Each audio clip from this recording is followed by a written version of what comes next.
안녕하세요. 무책임한 철부지를 인생에서 몰아낸 40대 중반 여자입니다. 그 무책임한 철부지는 바로 제 전 남편이에요.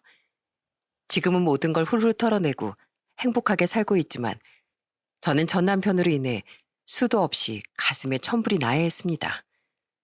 전 남편의 무책임함과 그걸 말리긴커녕 부추기는 심호 때문에 말이죠. 저는 결혼이라는 것은 큰 책임감이 따른다고 생각합니다. 하지만 그런 마음가짐과는 다르게 책임감 있는 남자를 알아보는 눈은 꽝이었던 모양이에요. 두 번 다신 그런 실수를 하지 않겠다는 각오를 담아 제 실패한 결혼 생활에 대해 이야기를 해보고자 합니다. 저는 인구가 4, 50만 명 정도밖에 안 되는 중소도시에 살고 있어요. 훗날 취업을 하며 서울로 올라가 터를 잡은 오빠와 달리 저는 태어나고 자란 이 도시에서 쭉 거주하고 있죠. 진수가 나 믿지? 나한테 시집 오면 세상에서 제일 행복한 아내로 만들어줄게. 저는 나이 37에 공무원이던 남편과 결혼을 했습니다. 양가 집안 형편이 둘 다 썩 여유로운 편은 아니라 그동안 서로 모은 돈을 합쳐 전셋집으로 들어갔죠. 어차피 이곳은 서울이나 대도시처럼 집값이 비싼 편이 아니었기에 얼른 열심히 모아 자가를 마련하자 싶었어요. 그렇게 행복한 신혼생활을 꿈꿨건만 저는 신혼 초부터 심호 때문에 골머리를 앓아야 했습니다. 예, 아가, 너희 지금 이불 뭐 쓰고 있니? 우리 아들 여름엔 모시불 아니면 잠을 못 자. 아, 남편도 아무 말도 안 해서 몰랐어요. 지금은 그냥 일반 이불 쓰고 있는데 한번 알아볼게요. 얘가 아내가 됐으면 남편 잠자리 입을 정도는 신경을 잘 썼어야지. 너 맞벌이 한다고 다 똑같은 직장인이 아닌 거 알지? 우리 아들은 나란이라는 공무원이잖아. 나란 일이 얼마나 힘든 건데 앞으로는 주의 좀 기울이렴. 예, 아가, 너희 돈 관리 누가 하니? 누가 한달 것 없이 서로 합쳐서 상의해서 생활비도 쓰고 지출도 하고 있어요. 상의를 해? 예, 내가 노파심에 사는 말인데 남편이 돈 쓰고 그런 거에 대해 일일이 바가지 긁고 그러면 안 된다. 신우기가 돈을 쓰면 남편이 깊은 뜻이 있어서 그렇게 썼겠지. 하고 이해하는 게 아내 된 미덕인 거야. 남편은 외아들이었는데 시부께선 남편이 30살 때 일찌감치 병으로 돌아가셨다는군요. 원래도 아들을 애지중지했던 시모는 그 이후론 시부가 남긴 약간의 재산에 의지해 살며 아들 바라기가 됐다고 해요. 거기까진 저도 충분히 이해했습니다. 그런데 시모는 귀한 아들의 말이면 뭐든 옳다고 생각하는 분이더라고요. 게다가 아들에게 너무 관심이 많아서 제게 전화해서 아들 먹는 거, 입는 거, 덮는 이불의 속옷까지 물어보는 분이었죠. 처음에야 시댁이 어려우니 내내 했지만 일주일에 두세 번씩 그런 전화를 받으니 스트레스가 이만저만이 아니더군요. 여보, 어머님한테 당신이 말씀 좀 드려. 나한테 전화해서 물어보지 마시고 당신한테 직접 전화하시라고. 내가 몇 번이나 그렇게 말씀드렸는데 대체 왜 나한테만 전화하시는 거야? 미안해. 우리 어머닌 아들이 일할 때 방해하면 하늘이 무너지기라도 하는 분인 줄 알아서 말이야. 일 안 할 때도 일하고 와서 쉬느라 힘든 아들 귀찮게 하면 안 된다고 하시고 당신한테 전화 좀 그만하라고 말씀드리긴 했는데 매번 알았다고 하고 또 그러시니까 나도 미치겠네. 아들은 방해하면 안 되고 일하는 며느리는 방해해도 되고? 남편에게 말해도 소용이 없자 저는 그냥 나쁜 며느리가 되기로 했습니다. 시모께 못되게 굴었다는 게 아니라 일하는 시간엔 일절 시모의 전화를 받지 않고 집에서 시모의 전화를 받을 땐 잽싸게 남편에게 넘겨버렸죠. 예, 아가, 너 요새 왜 이렇게 내 전화를 안 받니? 회사에서 전화 받기가 너무 눈치 보여서요. 이해 좀 해주세요. 여자가 회사 일을 하면 얼마나 열심히 한다고. 그건 그렇고 우리 아들 내일 직장에서 중요한 발표 있다고 하던데 우리 아들 중요한 날엔 꼭 파란색 속옷 입어야 하는 징크스 있거든. 이따가 밤에 네가 잠시만요. 지금 찌개가 끓어서 저희 남편 바꿔드릴게요, 어머님. 저를 조금 힘들게 만든다고 한들 사랑하는 남편을 낳고 길러준 부모님 아닙니까? 게다가 시부도 일찍 보내고 혼자 사시는 시모에게 무 자르듯 냉정하게 굴 순 없겠더라고요. 때문에 당시 저런 방법이 제겐 최선이었죠. 남편도 그런 제 고생과 노력을 알고 많이 고마워했어요. 저는 결혼한 지 1년 뒤 아들을 낳았고 이듬해엔 곧장 둘째인 딸을 낳았습니다. 그런데 아이들이 갓난쟁이 때부터 유독 저를 많이 닮았더군요. 아이고, 우리 손주들, 우리 아들 닮아서 이마도 훤하고 눈매도 부리부리하네. 어머니, 우리 애들 누가 봐도 집사람 판박인데 어디가 절 닮아요? 네, 자식들이 당연히 아빠를 닮지 엄마를 닮겠니? 내 눈엔 우리 영호, 은채 둘 다 딱 너랑 붕어빵이야. 시모는 그 사실을 받아들이고 싶어 하지 않았습니다. 하지만 함께 외출할 일이 있을 때 지나가는 사람들마저 그 사실을 인정하자 그때부터 저와 애들을 못마땅하게 보더라고요. 예, 어머마, 그럴 일이야 없겠지만 너 밖에서 몸가짐은 단정히 하고 다니는 거지? 이 애들 우리 신욱이 아이들이 맞는 거지? 뭐라고요? 어머님, 지금 그 말씀 정말 해서는 안 되는 말씀인 거 아시죠? 지금 저를 의심하시는 거예요? 그럼 이 애들이 제 남편 애들이지 누구예요? 그치? 아니, 어제 내가 드라마 보니까 산부인과에서 애들이 바뀌고 막 그러더라고. 난 그 말한 거야. 다른 뜻은 없다. 그런데 왜 제 몸가짐 어쩌고 하는 말씀을 하시냐고요? 아이고, 내가 실언을 했다. 미안하다, 어머마. 아이고, 늙으면 죽어야지. 노인네가 주책 부린 거니까 너무 기분 상해 말거라. 어머니, 이번에 말씀이 심하셔도 너무 심하셨어요. 애들이 저희 안사람을 많이 닮긴 했지만 그래도 찾아보면 저 닮은 구석도 많아요. 제가 진짜 어머니 때문에 집사람한테 미안하고 부끄러워서 못 살겠어요. 시모는 못마땅한 마음에 제게 해서는 안 될 무례한 말까지 해버린 겁니다. 그래도 남편의 어머니라고 그동안 최대한 이해해드리려고 노력했었는데 그땐 화를 주체할 수가 없더라고요. 당황한 남편도 저를 따라 시모에게 크게 화를 냈죠. 그땐 시모도 아차 싶었는지 제게 연신 사과라더군요. 하지만 그럼에도 불구하고 크게 상한 마음은 좀처럼 풀리지 않았습니다. 때문에 저는 그때 이후론 중요한 날이 아니면 시댁에 잘 가지 않았어요.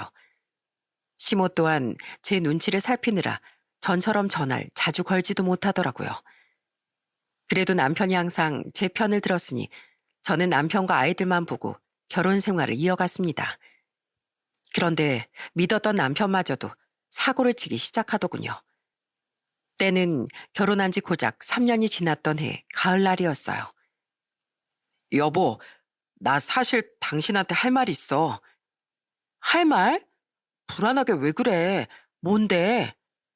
사실 나 이번 달 내내 직장으로 출근한 거 아니야.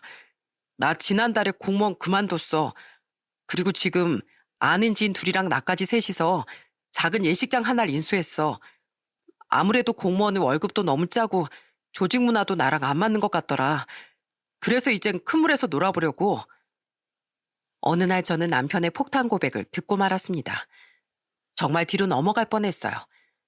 남편은 제게 상의도 없이 공무원을 그만두고 멋대로 웨딩 사업을 시작했다더군요. 제가 반대할까봐 미리 말도 않고 무려 한 달 동안 출근하는 척하며 사업을 시작하고 있었던 거죠.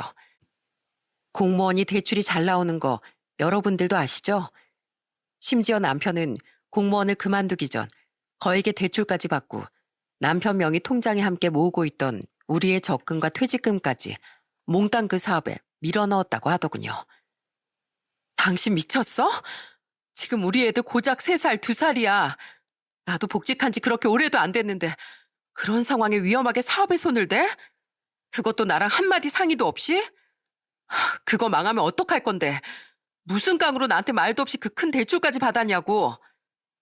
당신 이럴까봐 내가 말을 미리 못한 거야. 여보, 하이 리스크 하이 리턴 몰라? 과감하게 투자를 해야 큰 수익을 얻는 거라니까. 돈이 문제가 아니라 이건 부부간의 신뢰 문제잖아. 왜 이렇게 독단적으로 일을 벌여? 그냥 무조건적으로 나 좀 믿고 응원해주면 안 돼? 우리 어머니는 항상 날 응원만 해주셨는데 나 조금 서운해지려고 해. 입을 홀치키스로 확 찝어버릴라. 어따 대고 서운하다는 말을 해 지금? 그게 지금 내가 아니고 당신 입에서 나올 소리야? 남편은 화를 내는 제게 미안해하긴커녕 서운하다고 말하더군요. 시모의 무조건적인 아들사랑이 남편을 그렇게 철없이 만들어버린 거였죠.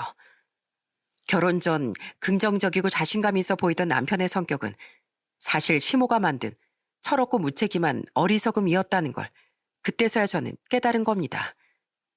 그렇게 남편과 대판 싸우고 난 다음 날 시모가 제게 전화해서 뭐라고 했는지 아십니까?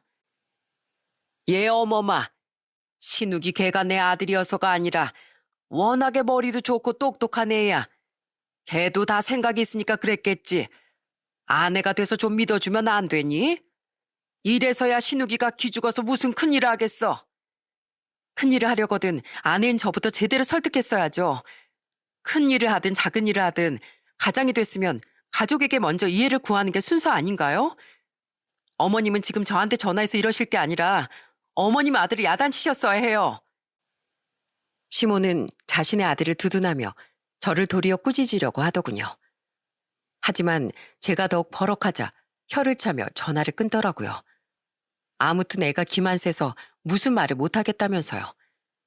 속이 미친 듯이 부글부글 끓었습니다. 하지만 제가 계속 화를 낸다고 한들 이미 벌어진 일인데 어쩌겠어요. 저는 하는 수 없이 남편을 믿어보기로 했어요. 그런데 재수도 더럽게 없지 하필 남편이 사업을 시작한 지 딱 3개월 뒤 엄청난 재앙이 들이닥치더군요. 진짜 말도 안 돼. 이거 무슨 몰래카메라야? 어떻게 사업을 시작하자마자 대재앙이 생기냐고. 바로 전 국민을 고난으로 밀어넣었던 마스크 시국이 터진 겁니다. 여러분도 아실 거예요.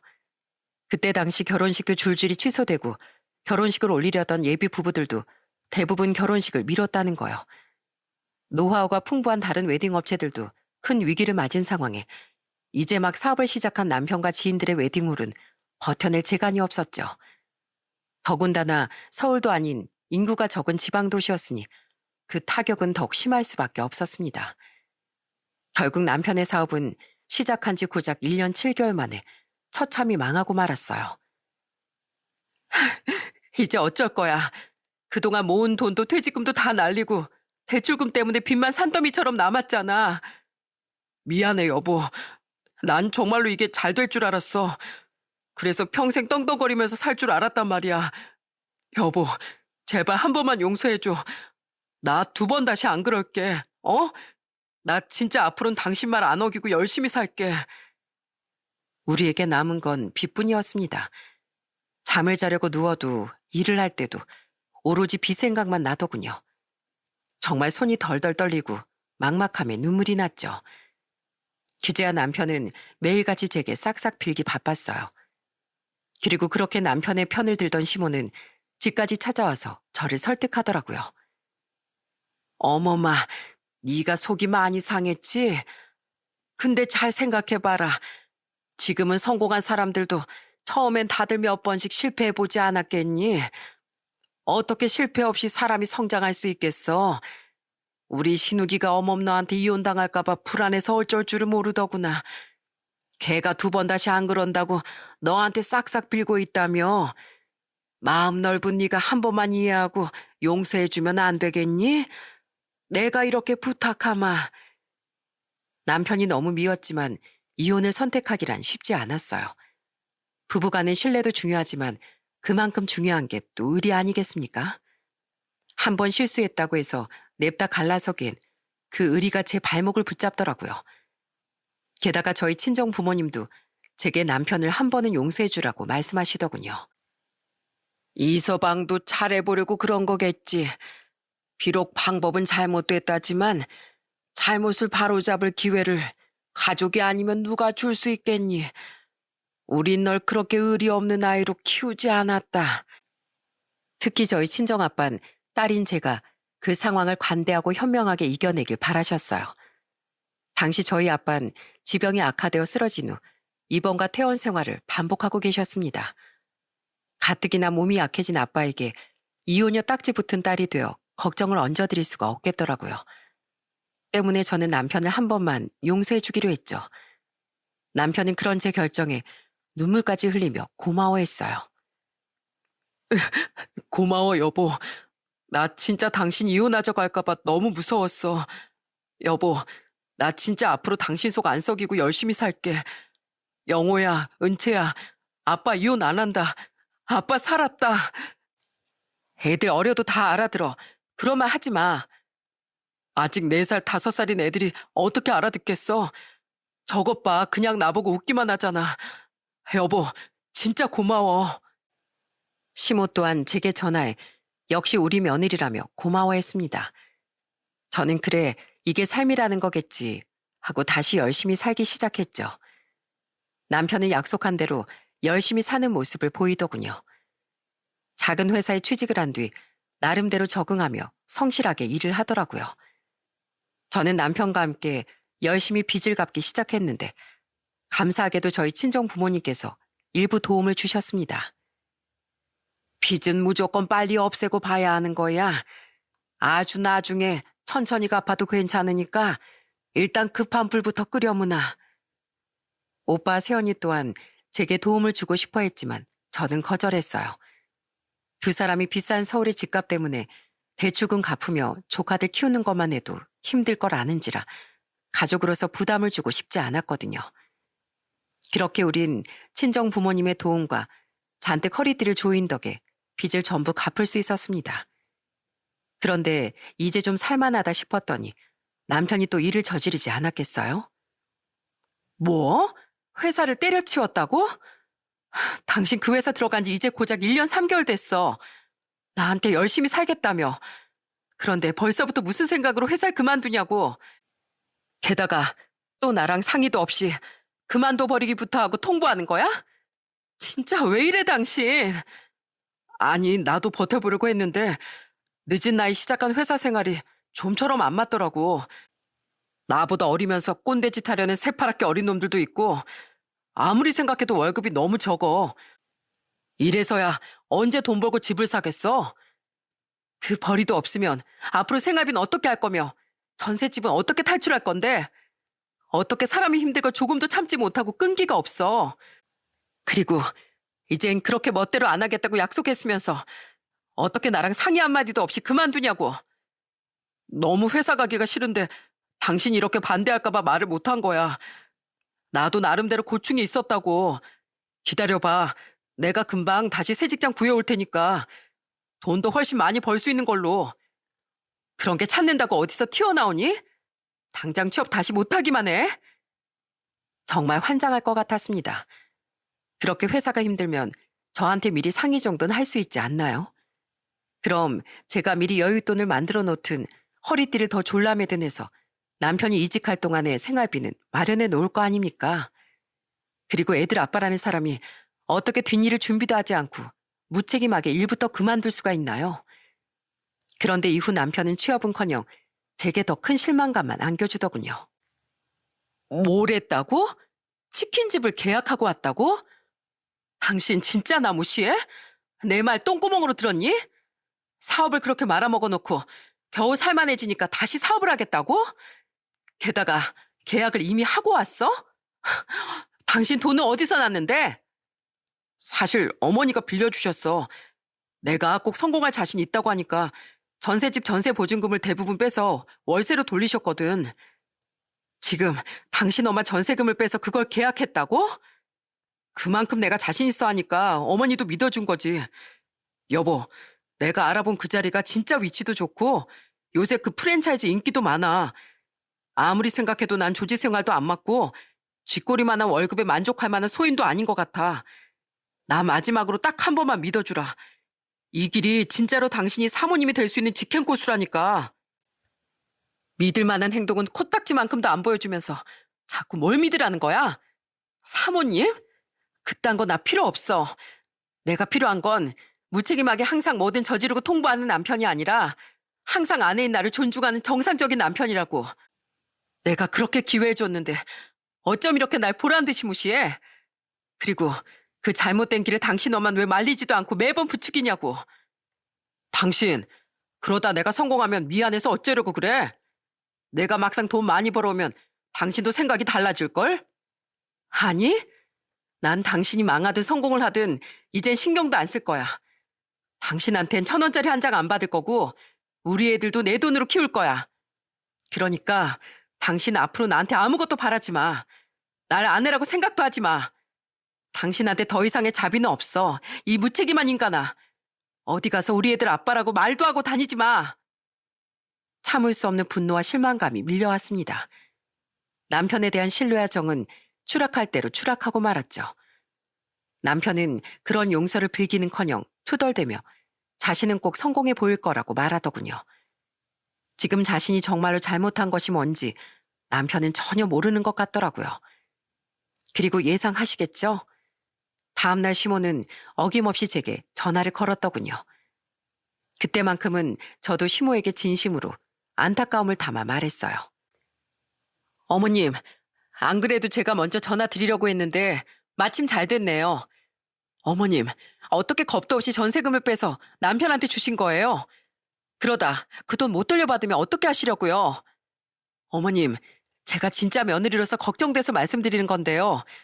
자꾸 남편이 하는 일들 다 오냐오냐만 하시면 진짜 큰일 나요. 어머님이 그러시니까 애들 아빠가 더 겁도 없이 일을 벌이고 다니는 거잖아요. 어머님 노후 자금도 별로 없으신데 어쩌시려고 그러세요? 난 우리 아들 믿는다. 이렇게 옆에 믿어주는 가족이 있어야 사람이 대성하는 거야. 예, 어머마. 지난번엔 비록 우리 아들이 실패했지만 그땐 그냥 운이 없었던 거 아니겠니? 넌 아내라는 애가 왜 이렇게 남편을 못 믿고 항상 반대만 하는 거야? 기억 안 나세요, 어머님? 제발 이혼만 말하지 말라면서 2번 다시 제 믿음 안 저버리겠다고 남편이 약속했던 거요. 저는 지금 저와의 약속을 저버린 것 때문에 화가 난 거예요. 그것도 봐라. 우리 아들이 얼마나 착한데 오죽했으면 매번 너한테 비밀로 하고 우선 저지르고 보겠니? 네가 얼마나 애를 긁어댔으면 애가 그렇게 널 무서워하겠냐고. 그러니까 나라도 우리 아들 믿고 응원해줘야 하지 않겠어? 애 스트레스 받으면 될 일도 안 되는 법이라니까. 더는 우리 아들한테 뭐라고 하지 말거라. 시모는 자기 할 말만 하곤 전화를 뚝 끊어버렸습니다. 제게 이혼하지 않아줘서 고맙다고 숙이고 나올 땐 언제고 정말 뻔뻔하기 짝이 없었죠. 이후 저는 남편과 한동안 말도 제대로 섞지 않았습니다. 저는 남편이 멋대로 치킨집을 계약하고 왔을 때부터 이혼을 생각하고 있었어요. 말만 매번 잘못했다고 하면서 사실은 반성 하나 안 했던 남편이 인간으로도 보이지 않았죠. 다만 아직 어린애들이 마음에 걸려 적절한 시기만 보고 있었어요. 그 와중에 남편의 치킨집은 꽤 매출이 나왔던 모양입니다. 따로 매출을 물어보지 않아도 남편의 의기양양한 태도에서 알 수 있었죠. 당신, 내가 이번 달에 얼마나 벌었는지 알아? 당신 월급은 내 벌이 발치해도 못와. 거봐, 내가 잘 된다고 그랬지? 이제 나한테 미안하지? 아니, 하나도 안 미안하고 얼마나 벌었는지 관심도 없어. 그런데 남편은 돈을 모아서 저희 친정집이나 시모에게 갚을 생각은커녕 신이 나서 흥청망청 쓰고 다니기 바쁘더군요. 치킨집 시작한 지 얼마나 됐다고 할부로 외제차를 뽑아오질 않나, 비싼 골프채를 몇 개나 사오질 않나, 아주 허파의 바람만 잔뜩 들어갔더라고요. 골프야 전에도 치긴 했지만 그저 실내 골프 연습장에서 연습만 하는 정도였는데 인근 상인 모임을 따라 골프를 몇 번 다녀오더니 허세가 가득해진 거죠. 장인어른, 자리 털고 일어나시면 저랑 필드 한번 나가시죠. 제가 골프 제대로 알려드릴게요. 이야, 이 비싼 골프채를 쓰니까 손맛이 다르더라니까요. 이게 바로 돈의 맛 아닐까요? 남편은 저희 아빠 병문안을 가거나 친정에 가서도 그저 자랑질 뿐이었습니다. 친정에서 빌려준 돈은 갚지도 않았으면서 허세만 가득해진 남편을 보며 친정 부모님도 저희 오빠 부부도 떨떠름한 표정이었죠. 저는 그 가운데서 창피해서 어쩔 줄을 몰랐고요. 그래도 가족이라곤 우리밖에 없었으니 저는 시모와 말을 섞진 않을지언정 명절에 시댁에 가긴 갔습니다. 그런데 전세금은 갚을 생각도 않는 아들이 뭐 그렇게 예쁘다고 시모는 남편이 기특해서 어쩔 줄 모르는 것 같더라고요. 남편이나 시모나 너무나도 꼴보기가 싫었죠. 그런데 잠시나마 이혼에 대한 생각을 잊게 할 만한 비극이 저에게 찾아오더군요. 아빠, 어떻게 이렇게 인사도 한마디 없이 급하게 가셨어요? 차라리 이게 다행인지도 모른다. 몸져 누워서 살아도 산 게 아닌 것처럼 연명하다가 가는 사람들도 있다는데 오히려 이렇게 간 게 너희들 아빠한테 편했을지도 몰라. 남편이 치킨집을 차린 지 7개월이 지났던 어느 날 오래도록 아프시던 친정아빠가 돌연 폐렴으로 순식간에 돌아가신 겁니다. 면역력이 떨어질 대로 떨어졌던 아빠에게 폐렴은 치명적이었던 거죠. 아빤 가족과 제대로 된 마지막 인사조차 못 나누고 영원히 떠나셨어요. 의식을 잃고 사경을 헤매다 돌아가신 아빠를 생각하면 지금도 가슴이 찢어질 것 같습니다. 아니야, 오빠. 당연히 이건 다 같이 나눠 가져야지. 왜 이걸 나한테 다 줘? 엄마, 저 이거 다 못 받아요. 아직 엄마가 빌려주신 돈도 하나도 못 갚았는데요. 그리고 그때 저는 생각지도 못한 아빠의 많은 유산을 받게 됐어요. 아빤 돌아가시면서 약간의 재산과 함께 사망보험금을 남기셨습니다. 그런데 엄마와 오빤 그걸 전부 저에게 주겠다고 하더라고요. 당황해서 극구 거절했는데 그때 엄마와 오빤 이렇게 말해주더군요. 그냥 받아 진수가. 이제 앞으로 나 혼자 사는데 목돈 필요할 일이 뭐가 있겠니? 그러니까 그 돈은 안 갚아도 되고 정 갚으려면 천천히 갚아도 돼. 무엇보다 엄만 네가 결혼하고 돈 때문에 힘들어하는 모습이 너무 가슴 아프구나. 그러니까 이 돈으로 이제 전셋집 전전이라도 그만하고 집을 사는 게 낫지 않겠니? 그래, 진수가. 저번에 너 힘들 때 못 도와줘서 나도 우리 안사람도 너무 가슴 아팠어. 우린 비록 대출금이 좀 있긴 하지만 그래도 자가가 있잖아. 그러니까 이제 전세금 오를 걱정 같은 거 그만하고 아버지 유산으로 집부터 마련해. 집이라도 안정돼야 너희 애들도 좀 더 편하게 클 수 있을 거 아니야. 두 사람이 아이들 이야기를 하자 괜히 눈물이 날 것 같았습니다. 저는 감사한 마음으로 아빠의 유산을 받게 됐어요. 그리고 아빠가 돌아가신 지 2달 뒤 34평짜리 아파트를 사서 드디어 전세살이를 끝내게 됐죠. 아빠의 유산과 그동안 제가 모아놨던 약간의 돈에 대출금을 조금 껴서 말입니다. 작은 도시라 집값이 서울만큼 비싸지 않았지만 그래도 저에겐 꿈만 같은 일이었어요. 그런데 그때 저보다 더 뛸 듯이 좋아한 사람이 누구였는지 아십니까? 와, 여기가 진짜 우리 집인 거지? 대박. 이 거실 뷰 좀 봐. 끝내준다. 여보세요? 제철이냐? 야, 나 집 샀다. 빌라? 아니야, 임마. 아파트야, 아파트. 그것도 34평. 아이, 내 벌이 이 정도 껌이지. 집 구경? 언제든지 와. 그러지 말고 애들이랑 집들이 날짜 한번 잡자. 빈손으로 와, 빈손으로. 그건 바로 집 구하는데 10원짜리 한 장 안 보탠 남편이었어요. 남편은 신이 나서 집 구석구석 사진을 찍더니 주위에 문자로 전화로 자랑하기 바쁘더군요. 이제 막 이사 왔는데 집들이 타령에 이 정도는 껌값이었다는 허세에 정말 입을 꿰매버리고 싶었어요. 그리고 그 엄마의 그 아들 아니겠습니까? 이사한 지 며칠 지나지도 않은 어느 날 남편이 이러더군요. 여보, 우리 어머니 2시간 뒤쯤에 우리 집 구경하러 오신대. 뭐?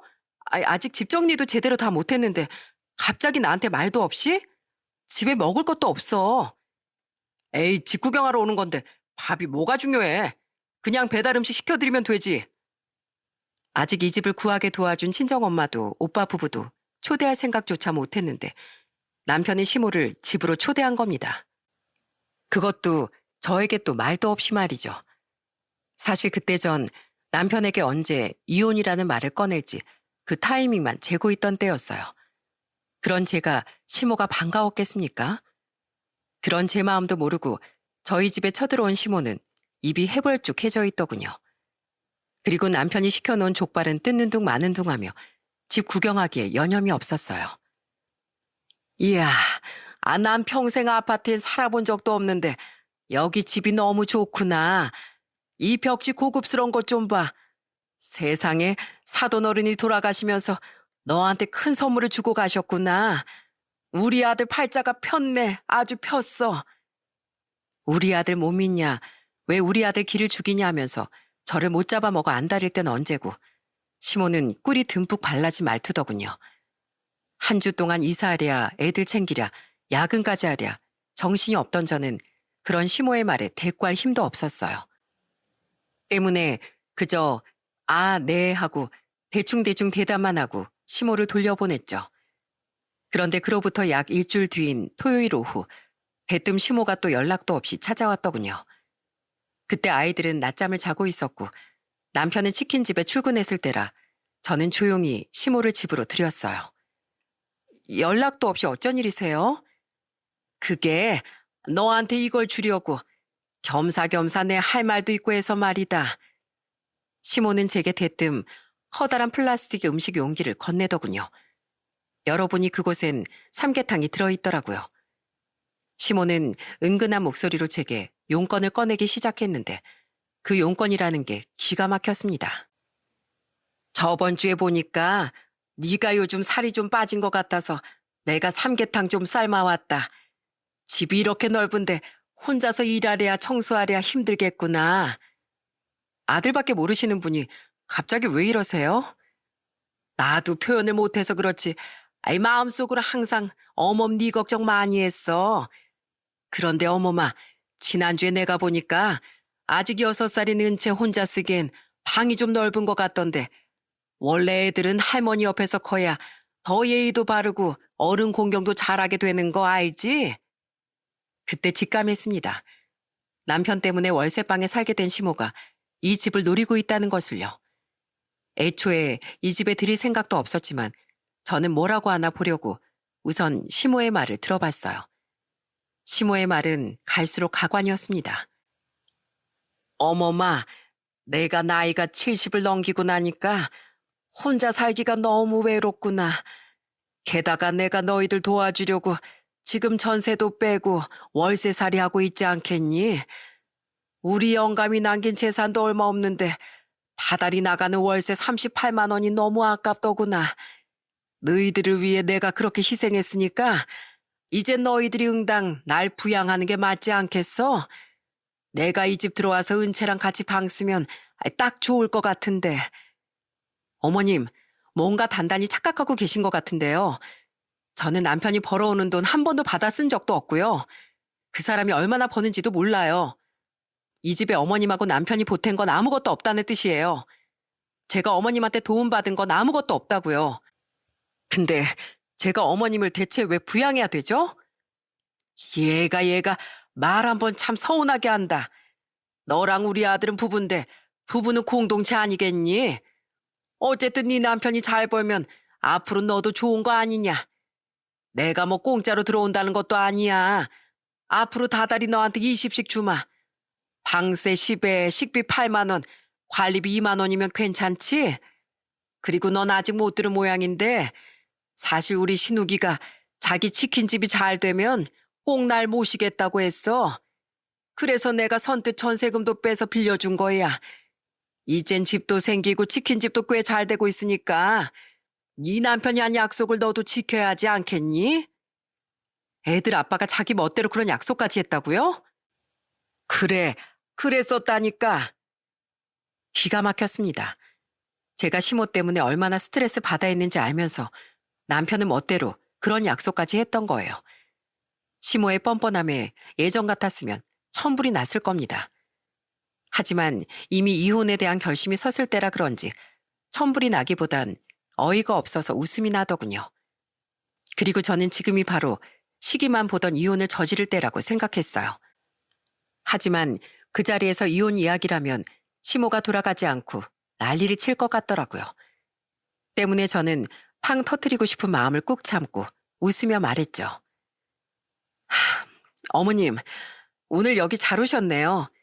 마침 제가 고민하고 있는 일이 있었는데 어머님 덕분에 확신이 생겼거든요. 무슨 확신? 그런 게 있어요. 그리고 이따 저녁쯤에 어머님 댁으로 물건이 좀 도착할 건데요.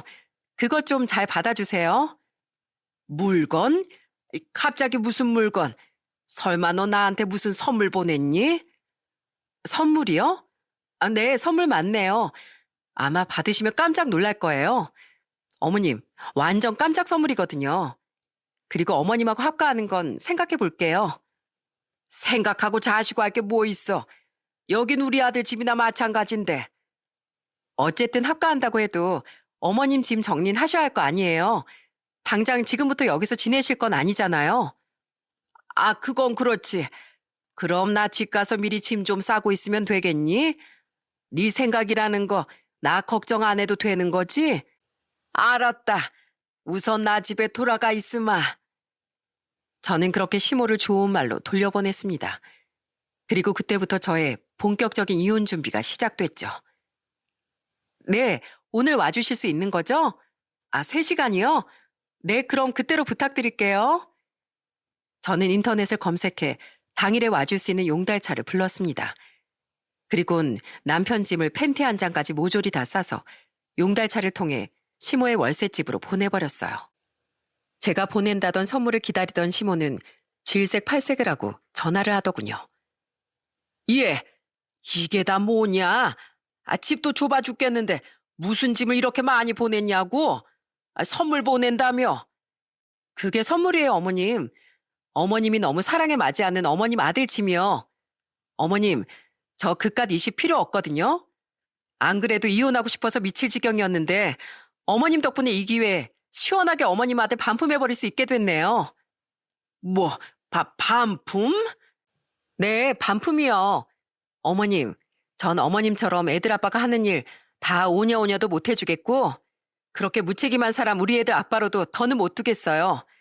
그러니까 그렇게 좋아하시는 아들이랑 이젠 평생 같이 사실 수 있게 선물로 남편 짐 전부 보내드린 거예요. 이젠 남편 기죽이는 며느린 사라질 테니까 어머님 혼자 어머님 아들 열심히 응원하면서 행복하게 사세요. 예, 너 지금 남편을 집에서 쫓아내겠다는 게냐? 고작 내가 합가 얘기 좀 했다고? 너 결혼이 장난이야? 장난이 아니니까 지금껏 어머님 아들 참아준 거예요. 그리고 기회를 자기 발로 뻥뻥 차버린 건 어머님 아들이고요. 저는 용건 끝났고 더는 어머님하고 입씨름하고 싶지도 않습니다. 이만 끊을게요. 저는 그런 시모에게 친절히 남편을 반품하겠다고 말하곤 전화를 끊었습니다. 그리곤 시모의 전화를 냅다 차단해버렸죠. 다음으로 한 일은 현관 도어락 비밀번호를 바꾸고 남편에게도 이혼 통보를 하는 거였어요. 여보세요? 여보, 안 그래도 나 방금 어머니한테 전화 받았어. 내 짐을 보낸다니 이게 무슨 소리야? 말 그대로야. 난 더 이상 당신이랑 남편 아내 안 할 거야. 당신도 당신한테 유책 사유가 충분한 거 알지? 이혼 소송으로 괜히 서로 기운 빼지 말고 우리 조용히 여기서 정리하자. 당신 집은 이제 여기 없으니까 집에 들어오지 말고 당신 하는 짓 다 예뻐라는 당신 엄마랑 오래오래 잘 살아. 이혼 서류는 당신 엄마 집으로 보낼게. 여보, 내가 잘한다고 했잖아. 갑자기 왜 그래? 내가 그 좋은 우리 집을 두고 어딜 가? 당신 몰래 당신 엄마한테 나중에 합가도 한다고 약속했다며? 정말 가지가지 했더라. 당신 엄마가 아까 날 찾아와서 다달이 20 줄 테니까 합가하자는데 내가 왜? 그리고 갑자기 아니야. 당신이 멋대로 치킨집 계약하고 온 그날, 그때부터 이미 난 당신 아내가 아니었어. 애들 때문에 언제 어떻게 갈라서야 하나 그것만 고민하고 있었는데 당신 엄마가 딱 그 타이밍을 잡아준 거 있지? 당신이 잘한다고? 이미 당신은 날 너무 많이 실망시켰어. 내가 뭐 혼자 잘 살려고 그랬어? 나도 우리 가족 다 같이 잘 먹고 잘 살려고 그랬던 거잖아. 당신은 끝까지 뭐가 중요한지 모르지? 그리고 내가 더 열받았던 게 뭔지 알아? 당신 일말의 양심이라도 있었다면 치킨집에서 번 돈으로 우리 부모님 돈 먼저 갚았어야지. 근데 그러긴커녕 자기 엄마 전세금도 안 갚더니 그걸로 골프채 사고 차 뽑고 일하기 싫다면서 불필요한 알바생들 수두룩하게 뽑아놓곤 당신은 그러고 놀러 다녔잖아. 그런데 가족을 위해? 손바닥으로 하늘을 가려라 이 뺀지라. 야, 내가 너 치킨집 차릴 때 1,000원짜리 한 장 안 받는다고 했지? 그거 왜 그랬는지 알아? 그거 받아 먹으면 내가 체할까봐 그랬어. 그리고 너도 좋다고 나한테 애들 식비 한 번 안 보태줬잖아. 그런 당신한테 내 집에 대한 지분 먼지 한 톨만큼도 없으니까 조용히 나가고 이혼해. 알았어? 그런 게 어딨어. 당신 집이면 남편이 나한테도 당연히 지분 있는 거지. 부모님께 상속받은 유산에 배우자 몫이 어디 있냐, 이 띨띨아. 법 공부나 다시 하고 와. 남편은 현실을 받아들이지 못하고 끝까지 애걸복걸했습니다. 2번 다신 그러지 않겠다, 잘하겠다는 뻔한 거짓말을 하며 말이죠. 그 모습이 어찌나 멍청하고 한심해 보이던지요. 애초에 이혼당하기 싫었으면 같은 잘못을 반복하지 말았어야 하는 거잖아요. 저는 계속 전화를 끊지 않으려는 남편에게 결국 이렇게 소리치곤 끊어버렸습니다. 너처럼 무책임한 인간은 애들 아빠로서의 자격도 없어. 그리고 내가 그 되도 않는 거짓말이 또 속겠냐? 내가 뭐 금붕어 아이큐인 줄 알아? 네 엄마 월세집에 얹혀 살면서 소송까지 당하기 싫으면 순순히 이혼해. 끊어! 그 정도 했으면 포기할 법도 하건만 남편은 끈질겼습니다. 그날 남편은 치킨집을 일찍 닫은 건지 밤 10시가량에 찾아와 문을 마구 두드렸어요.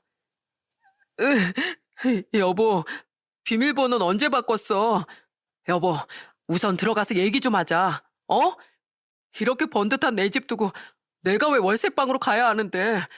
제발 이 문 좀 열어줘. 멀쩡한 네 엄마 전세집 빼고 월세방으로 옮기게 한 게 너 아니냐? 이 천하의 못난 불효자야. 그래도 네가 최고라는 너희 엄마한테 안겨서 울어. 여기서 질질 짜지 말고. 그날 남편은 결국 옆집에서 시끄럽다고 소리를 지르고 나서야 떠났습니다. 남편이 떠난 뒤에야 저는 옆집 노부부 어르신들을 찾아가 죄송하다고 사과를 했어요.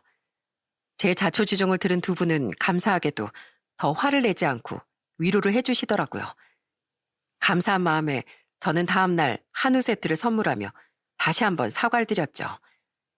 빨리 이혼하고 정리를 하고 싶었건만 그 뒤 남편은 며칠을 더 이혼하지 않고 버틴기더군요.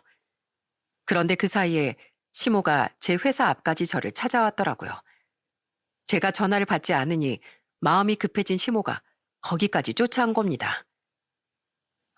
어머님, 여기까지 오셔도 달라질 건 없어요. 아들 기만 죽이고 사는 절 대체 왜 붙잡으려고 하세요? 예, 내가 말 좀 그렇게 했다고 삐졌니? 내가 미안하다. 난 너희 집에 안 들어가마. 그냥 혼자서 조용히 살게. 그러니까 이혼하지 말고 네가 한 번만 물러서 주렴. 우리 아들 며칠째 장사도 하러 안 나가고 집에서 울기만 한다. 이게 다 내 탓이라는데 애미로서 가슴이 찢어질 것 같아. 그 인간 아직도 반성 안 하고 어머님 탓을 하고 있어요? 아들내미 한번 정말 장하게 키우셨네요. 전 어머님을 애초에 모시고 살 생각도 없었고요. 남편하고도 진즉 이혼할 생각이었어요. 그러니까 더는 찾아오지 마세요. 그땐 저도 법적으로 해결할 테니까요. 그리고 저랑 진짜 돈 들여서 법정 싸움 하고 싶지 않으면 순순히 이혼하라고 남편한테도 전해주세요. 그렇게 기회를 줬건만 이제 와서 매달린들 무슨 소용이겠습니까? 저는 어머마하고 울먹이며 부르는 시모를 두고 자리를 벗어났어요. 결국 이젠 틀렸음을 깨달은 남편은 울며 겨자 먹기로 이혼을 선택해야 했습니다. 게다가 남편은 자기 혼자서 애들을 어떻게 키우냐며 스스로 양육권도 포기하더군요. 그 한심하고 무책임한 놈 덕에 저는 다행히 아이들을 데려다 키울 수 있었어요. 그렇게 저는 몸에서 사리가 나올 것 같았던 결혼 생활을 정리하게 됐습니다. 어떻게든 가정은 지켜야 한다는 주의였던 저희 엄마와 오빠 부부도 제 결정을 축하해 주더라고요. 그래, 가정을 지키는 것도 중요하지만 아닐 땐 확실하게 뒤돌아서는 것도 중요한 것 같구나. 잘했다 우리 딸. 그동안 고생 많았어. 하지만 이혼한 뒤에도 저는 한동안 남편의 전화에 시달려야 했습니다. 남편은 한동안 술에 취해 제게 울며 불며 전화를 했었거든요. 여보, 우리 집 최강은 여전히 좋아? 내가 제일 좋아하던 가죽 소파에서 우리 애들이 열심히 뛰어놀고 있겠지? 여보, 이 집은 너무 좁고 구려. 며칠 전엔 바퀴벌레도 나왔어. 다시 내 집으로 돌아가고 싶어. 어디가 네 집이야? 이 집은 한 번도 당신 집인 적이 없었는데. 그리고 그렇게 구린 집으로 네 엄마를 쫓아낸 게 바로 너 아니니? 제발 정신 좀 차리고 네 엄마한테 효도라도 좀 해라. 그렇게 싫어했지만 당신 엄마한테 이젠 동정심까지 생긴다. 애들 문제로 연락할 일이 있을까 봐 저는 남편의 번호를 차단하지 않았었어요. 하지만 더는 그런 전화를 받고 싶지도 않아 결국 저는 남편의 번호를 차단해버렸답니다. 그렇게 이혼한 지도 1년이 다 된 최근에 저는 딱 한 번 시모를 마주친 적이 있어요. 시모는 저와 연락할 길이 없자 또 저희 회사 앞에 저를 찾아왔더군요. 그리곤 싸늘하게 지나치려는 저를 다급히 붙잡고 이렇게 말하더라고요. 어머마, 잠깐만 기다려주렴. 내가 오죽 속이 탔으면 여기까지 왔겠니? 어머마, 내가 신욱이 걔 때문에 정말 미치겠다. 걔가 있지. 이혼하고 나서 속상하다는 핑계로 치킨집을 나가지도 않더구나. 아르바이트생들한테 가게 죄다 맡기고 자긴 술 먹고 골프만 치러 놀러 다니는 거야. 그러니까 가게가 제대로 돌아갔겠니? 치킨이 덜 익거나 탔기도 하고 서비스도 엉망이라 손님들이 미친 듯이 떨어지기 시작했어.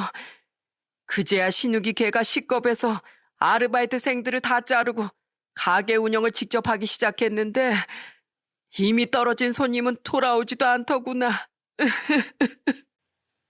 전 남편은 그렇게 월세 내기도 버거워하며 시모에게 생활비를 일절 가져다 주지 못했다는군요.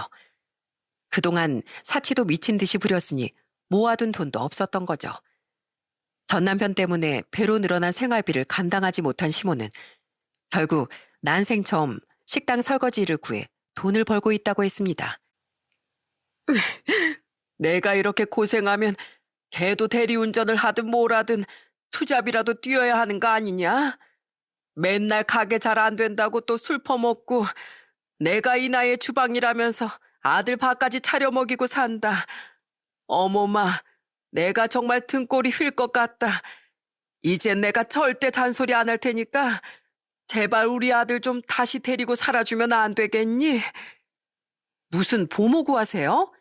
그렇게 감당 안 되면 그냥 쫓아내세요. 왜 두 손 두 발 멀쩡한 아들을 혼자 살게 못할 망정 자꾸 누군가에게 떠넘기려고 하세요? 아줌마, 전에도 말씀드렸지만 아들을 망친 건 아줌마 본인이세요. 그러니까 본인이 만드신 작품 직접 책임지시던가 아니면 버리던가 알아서 하세요. 저번에 분명 경고했습니다. 계속 이러면 법의 힘을 빌린다고요. 또 뵐일 없길 바랍니다, 아줌마. 그게 전 남편의 소식을 들은 마지막이었어요. 그렇게 무책임하던 전 남편과 아들 감싸기 바쁘던 시모는 월세방을 벗어나긴커녕 월세도 겨우겨우 내며 힘겹게 살아가는 중이라네요. 전 남편은 그 와중에 양육비까지 제게 주느라 허리가 휠 지경일 거예요. 하지만 그건 전 남편 스스로 선택한 길이니 동정심은 갖지 않을 생각입니다. 저는 지금 그때 산 아파트에서 친정엄마를 모시고 아이들과 살고 있어요. 친정엄마 혼자 남은 게 안 그래도 마음에 걸렸었는데 남편과 이혼하니 엄마를 모시고 살 수 있어서 너무 좋더라고요. 저는 지금 집 대출금을 갚으며 조금씩 엄마에게 빌렸던 돈도 갚으려고 따로 모으고 있습니다. 엄만 받지 않으려 하시겠지만 그놈 때문에 엄마에게 진 신세만큼은 꼭 갚고 싶거든요. 저는 요즘 너무 편안한 나날을 보내고 있어요. 스트레스 주는 시모도 또 속에 천불이 나게 하는 남편도 없이 엄마와 아이들과 즐겁게 지내니 이게 바로 행복이 아닐까 하는 생각이 드는 요즘입니다. 이 좋은 이혼을 왜 진즉 안 했나 싶을 정도로 말이죠. 저는 이제 아이들과 엄마와 함께 행복한 미래만 꿈꾸며 살아갈 거예요. 결혼에 실패를 하며 제가 느낀 게 하나 있습니다. 때로는 떠나야 할 사람과 이별이 자신의 삶을 더 나은 방향으로 이끄는 전환점이 될 수 있다는 거였죠. 물론 결혼엔 책임이 따르는 법이니 실수를 한 배우자에게 충분한 용서와 기회를 주는 일은 필요하다고 생각해요. 하지만 자신이 할 수 있는 만큼의 최선을 다했다고 느낀다면 그땐 저처럼 다른 분들 또한 뒤도 돌아보지 않고 돌아서셨으면 좋겠습니다. 그리고 지금의 저처럼 진정한 해방감과 또 다른 행복을 마주하시길 바랄게요. 제 사연 끝까지 들어주셔서 감사드립니다.